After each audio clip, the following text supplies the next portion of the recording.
Aloha, I'm Carolyn Tanaka and welcome to Live at the Legislature. Every week we're going to be sitting down with various members of the House of Representatives to talk about things of concern, and just what's going on here at the state capitol. This morning we're going to be focusing on the neighbor islands. Throughout the course of the series we'll be talking to some other neighbor island legislators, but today first up is Kauai Representative Nadine Nakamura. Welcome. Aloha. Nadine represents the Wailua to Haena area on Kauai Island, District 14. So tell me, what are some of the legislative priorities for the island of Kauai this session? I think there's three major priorities. The first is traffic and traffic congestion throughout the Wailua-Kapa'a corridor. That's one of the big issues and concerns for many residents who live in this area. Anyone north of Wailua River has to contend with traffic. We have cones, contraflow 6 days a week because our roads were never meant to carry the population and number of visitors who are coming to our islands. The other issue is affordable housing, the lack of affordable housing, and the homelessness issue that's affecting all parts of Kauai and throughout the state. And the last issue, I think, is the increase in the number of visitors coming to the island and the concerns that people have about the impacts of those visitors. It's anticipated this year there's going to be a 40% increase in air seats to Kauai, and that's going to impact our island. So is there any particular legislation that's moving forward to alleviate some of these problems? One of the bills that I've introduced is to increase rental car surcharges so that we can direct some of the funds to our highway improvement program. So we have funds to add capacity in areas where we have the space to add capacity, as well as to look at the issue as something that we can't build our way out of this problem, that we have to work with our counties to run shuttle programs, use the existing public transit to redirect some of our visitors off of our highways, out of their rental cars, and into shuttles that take them to places that they want to visit. And in the area of housing, we know that homelessness is a huge issue here on Oahu. On Kauai, how does it manifest itself? What are you seeing there? I think there's a lot of hidden homeless. They're in remote areas, but they're also in our public parks, along the bike paths, in remote wilderness areas. And what we need to do more of is to provide the resources to the social service providers to create more temporary housing so that we can we need to build a lot more affordable rental housing on our island. Let's talk about this. You are the vice chair of the Housing Committee. That is a very important committee at any time, but particularly now. Yeah. So what are some of the initiatives that you're looking at as a committee statewide, and also anything specific for Kauai? Yeah, I think we have strategies that meet the needs along the whole continuum, because there's a need of 65,000 new affordable housing units in the state of Hawaii by 2030. So part of that goal is to have strategies for people at different places along that continuum, from very low income to moderate income to market housing even. So the effort will be to focus on affordable rentals through adding funding to the rental housing revolving fund, which is what is needed to really close the gap between what families can afford and what it costs to develop housing. The other area that we want to focus in is the dwelling unit revolving fund, because to build affordable housing, you need to have infrastructure, both on-site and off-site. So we need to partner with the counties, we need to partner with the private sector to make sure that we have that infrastructure in place, whether it's additional roads, sewer, water, to ensure that we can make affordable housing happen at a particular site. And then the other one of, for people who want to go into home ownership, another bill that I'm introducing is to let people save for down payments over time, but to not have that savings be taxable. So to make it tax deductible on your income taxes. Right now, that limit is $25,000. So I want to increase that to $50,000 to $60,000 because that's what it takes to get into a single family starter home. Well, there are getting back to Neighbor Island issues in the focus. There are 16 representatives in the House of in the House from Neighbor Islands out of 51. What are some of the issues that are unique to the Neighbor Islands in general, just not to Kauai, but Neighbor Islands versus Oahu? Right, and it's interesting that some of the issues that are sensitive to the Neighbor Islands, it's also sensitive to some of the rural areas on Oahu. And because we are, we have ocean-related issues, shoreline impacts, because our highways many times are along the coastal areas.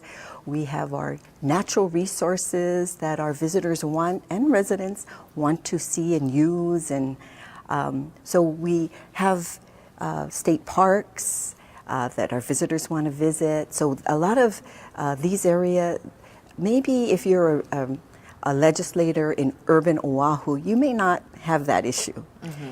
So I think we also have a lot of cesspools on the Neighbor Islands. So that's another area where I've introduced a bill to take a look at the study of these critical cesspools, hotspots that are failing and impacting our water quality and our nearshore waters and our recreational uses. So we really need to take a close look at what are the strategies we're going to use now that we know that there are impacts. What are we going to do about it? And what are some of the strategies that are kind of unique to these different rural areas that need to be addressed? Well, I'm sure that over the course of this legislative session, you and your Neighbor Island colleagues will be doing a lot of yelling and jumping up and down to get their attention. We will. Another, I think the issue with rail and the TAT issue is another area where we know that on the Neighbor Islands, on Kauai, and I think on Maui, 1 out of every 4 residents at any given time is a tourist. So we definitely want to look at how we can help our counties. Great. Lots of problems coming up, and we'll be back to talk about all of those things, including from the island of Maui, as we continue our series. Thank you for joining us. Aloha.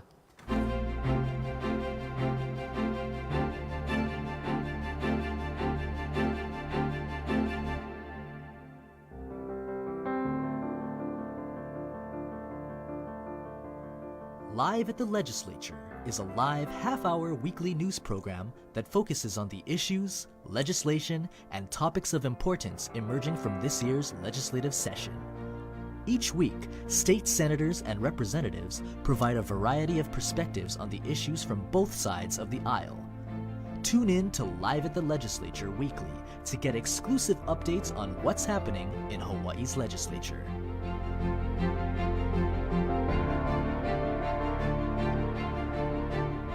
Do you know your legislators?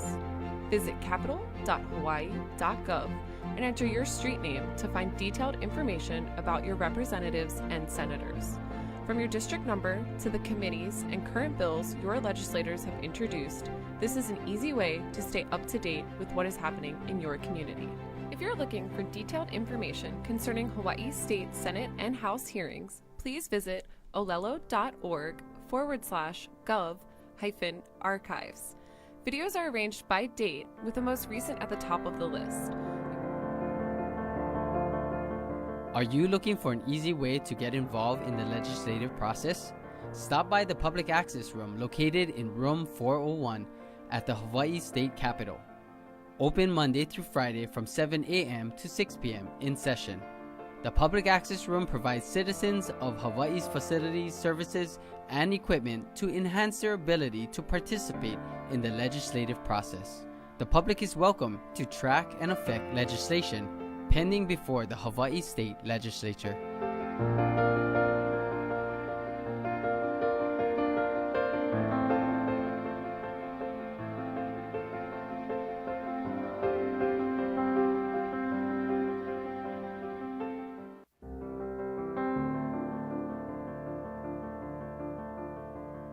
Live at the Legislature is a live half-hour weekly news program that focuses on the issues, legislation, and topics of importance emerging from this year's legislative session. Each week, state senators and representatives provide a variety of perspectives on the issues from both sides of the aisle. Tune in to Live at the Legislature weekly to get exclusive updates on what's happening in Hawaii's legislature.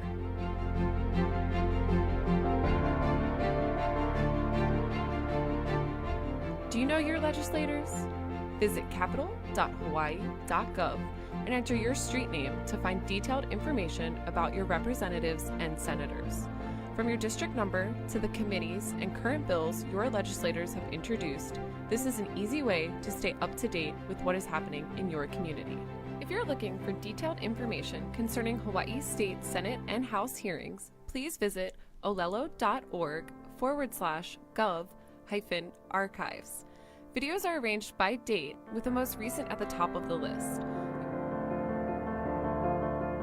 Are you looking for an easy way to get involved in the legislative process?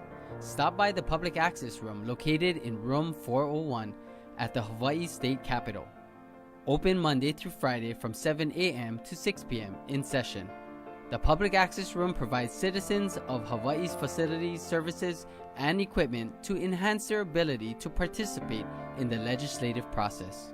The public is welcome to track and affect legislation pending before the Hawaii State Legislature.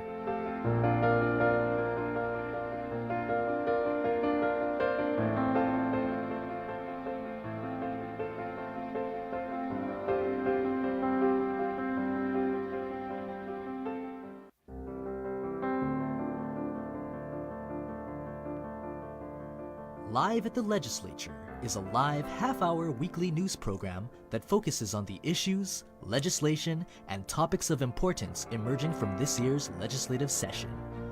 Each week, state senators and representatives provide a variety of perspectives on the issues from both sides of the aisle. Tune in to Live at the Legislature weekly to get exclusive updates on what's happening in Hawaii's legislature.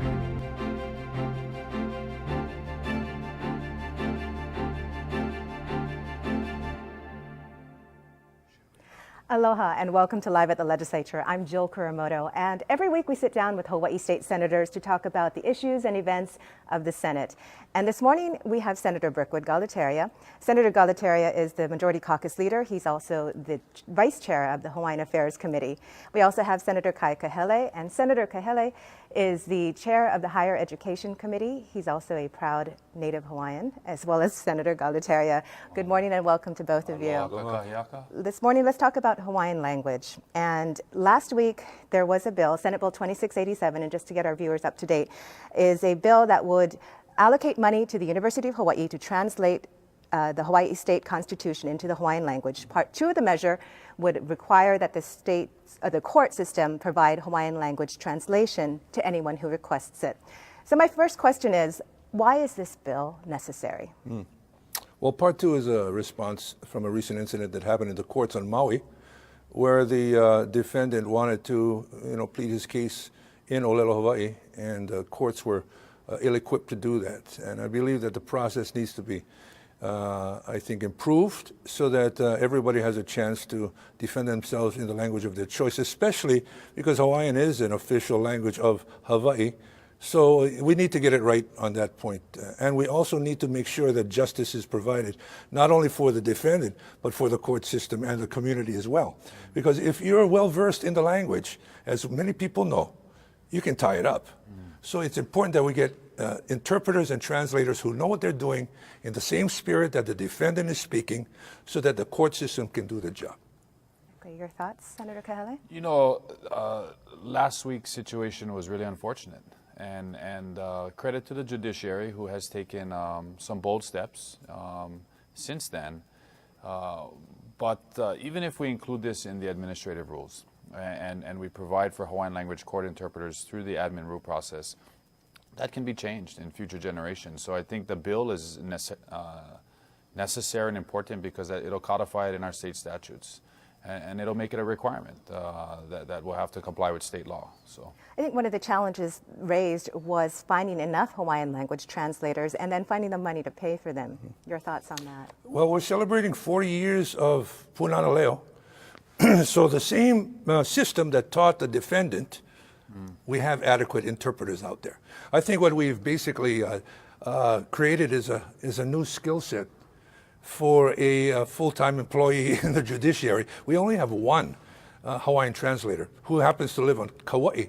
And the reason that happened, I believe, was because of a court case that involved a Ni'ihau native, right? So as the language becomes more proficient throughout the mainstream, we're going to have to provide more adequate translation in the mainstream, which is the bureaucracy, which not only includes judiciary, by the way. As things begin to expand, we'll have to do things in the financial areas too that allow for the mainstreaming of the Hawaiian language and such, yeah? Right, and that was one of my questions, was the testimony that was provided at that hearing proves the growing number of Native Hawaiian language speakers in our state. So can the government and other industries keep up with this revitalization movement of the Hawaiian language? That's your thoughts. My thought is that was a really good example of how it works. You know, we had a good interpreter who, with the spirit of what was said, he was able to interpret, and that's what you want in the court system. I think on the wider view, the language, as you mainstream it, can appear in things like ATM machines. You know, of course, mine will be insufficient funds. But in terms of just like moving things out on that level, we can do that, Hawaiian. We have great institutions of higher education, you know, Kahakaula, Oke'elikolani on the Big Island, Hawaii Nui Akea. You know, it gives, like Senator Galataria said, another workforce pathway for Olelo Hawaii students that want to major in Hawaiian language or double major with another type degree that they can use in mainstream society. And this was something that is not uncommon to Hawaii. You know, when the Kingdom of Hawaii existed, Hawaiian language was spoken throughout the Hawaiian Islands in every form of government, used in the judicial system. So, you know, since 1896, when Olelo Hawaii was banned in the Department of Education, until it was became the state's official language or an additional official language in 1978, and then when the Kulukai-Opunis and the Punana Leos were born shortly thereafter, this is just a reaffirmation of what has already existed in these islands for quite some time. So it's a work in progress. You know, there's about 20,000 fluent Olelo Hawaii speakers throughout the Hawaiian Islands, and there's not enough of them. And so you're seeing Olelo Hawaii being used widely here at the legislature in some of our hearing notices, in some of our hearings. We have Native Hawaiian representatives and senators that may not speak fluent Olelo Hawaii, but we're trying. You know, my kids go to the Punana Leo schools, and in our family we're trying to include Olelo Hawaii in our daily use in our daily lives. So the Senate has been proactive in trying to Senate has incorporate been the very proactive. Hawaiian language Absolutely. in our everyday Yes. activities here. You know, we might add that speaking Hawaiian is not exclusive to the Native Hawaiian. As the senator was mentioning, in the kingdom, everybody spoke Hawaiian. Now, for today, that means that, hey, listen, you don't have to be Native Hawaiian to love the language. And in fact, the interpreter the other day came from, I believe, where did Kaliho come from? Britain. You know, and he loved the language so much. So maybe his perspective, too, is helpful in that way. well, look at Puake Nogomeyer. Right. You know, a renowned professor at UH Manoa who speaks Olelo Hawaii, who writes music, poetry, translations. He's not native Hawaiian. Yeah. But he's our go-to guy at the University of Hawaii at Manoa if we need something done in Olelo Hawaii. That's a big Maikai. He's a Maikai man. Yeah. And you hear his voice on the bus as well. Absolutely. So. You can. His job. voice is unmistakable. You know, and so. Well, that's wonderful. Real fast, I think one of the unique and beautiful aspects of the Hawaiian language is the many layers of interpretation. How do you ensure the integrity and accuracy of the Hawaii State Constitution should it be translated into the Hawaiian language? That's a good question, because that was one of the big concerns of the judiciary when they were not able to deliver on the translation, because it was the kauna, it was the double meanings that happen in Hawaiian poetry and even Hawaiian daily language. You know, there's so many ways to say the sun is shining, so many ways to just say have a happy day. So we're gonna turn that over to the speakers. I believe the University of Hawaii has been tasked with that. You know, it's whether it's the kauna or the ano, the essence of what the speaker is trying to say is very, very important. And we saw that in the hearing last week. It's difficult to be able to not just translate the words, but to also be able to embody the essence of what the speaker is trying to convey. And that's what's really important in the court system. Like Senator said, you could tie the process up. And so translating the Constitution into Olelo Hawaii is, we'll have to take that into, it's going to be a challenge. And mahalo One to step at a Olelo. time. Mahalo Exactly. to Olelo. All right. Well, the Senate Bill 2687 goes before the Senate Ways and Means Committee, so stay tuned. And thank you for watching Live at the Legislature. We'll see you next week. Mahalo nui loa.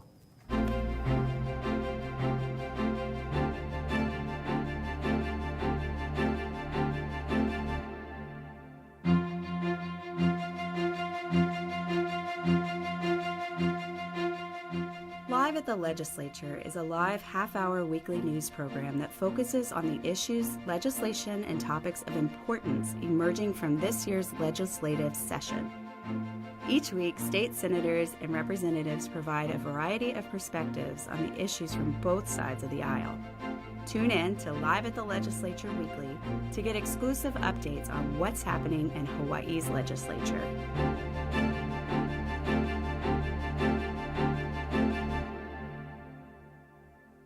Are you looking for an easy way to get involved in the legislative process? Stop by the Public Access Room located in Room 401 at the Hawaii State Capitol. Open Monday through Friday from 7 a.m. to 6 p.m. in session. The Public Access Room provides citizens of Hawaii's facilities, services, and equipment to enhance their ability to participate in the legislative process. The public is welcome to track and affect legislation pending before the Hawaii State Legislature. Do you know your legislators? Visit capitol.hawaii.gov and enter your street name to find detailed information about your representatives and senators. From your district number to the committees and current bills your legislators have introduced, this is an easy way to stay up to date with what is happening in your community. If you're looking for detailed information concerning Hawaii State Senate and House hearings, please visit olelo.org/gov-archives. Videos are arranged by date, with the most recent at the top of the list.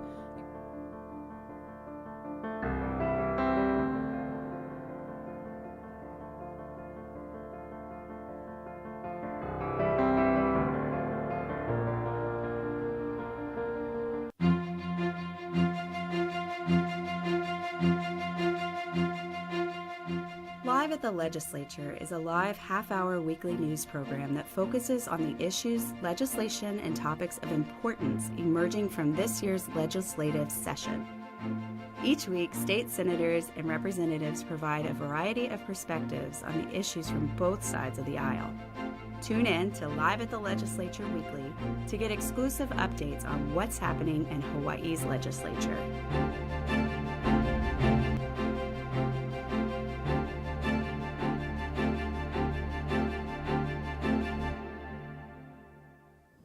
Aloha and welcome back to Live at the Legislature. I'm Ka'eo Kealoha Lindsay with the House Minority. Our guest today is Representative Cynthia Thielen, who is the Assistant Minority Floor Leader and represents District 50, which spans from Kailua to Kaneohe Bay. Good morning, Representative. Good morning. So our topic today is a bit of a hot one in recent months. And to begin, Representative Thielen, what is net neutrality? Net neutrality is short for internet neutrality. Most people aren't aware of the term, or if they are, they've kind of heard it in passing. But right now, it's become an extremely important issue in Hawaii and nationally. Basically, you sign up with an internet service provider, an ISP, like Hawaiian Tel, AT&T, Verizon, Oceanic Spectrum. Your ISP cannot block or choose what content you see or charge more for content on the internet. Let me say that again. Your ISP cannot block or control or choose what content you see on the internet. This is what net neutrality means, that information is available fairly and equally to the viewer. Basically, when you sign up with your ISP, you're entitled to access to the entire internet and its content at one set price. That's another very important thing. You aren't priced in tiers. There aren't discriminatory pricing structures. You pay one price for your internet content. What you do pay is a particular price for the speed in which you access the internet. But that's not content. Content is equally available. Websites, software, bloggers, social media sites have equal access to the internet. Twitter, Facebook, Netflix, etc. And again, you get access to the internet at the speed you pay for through your ISP, your internet provider. Is it at risk? Absolutely, it's at risk, and that's where people are probably not that aware of what has happened. The Federal Communications Commission, the FCC, repealed the nation's net neutrality rules in December.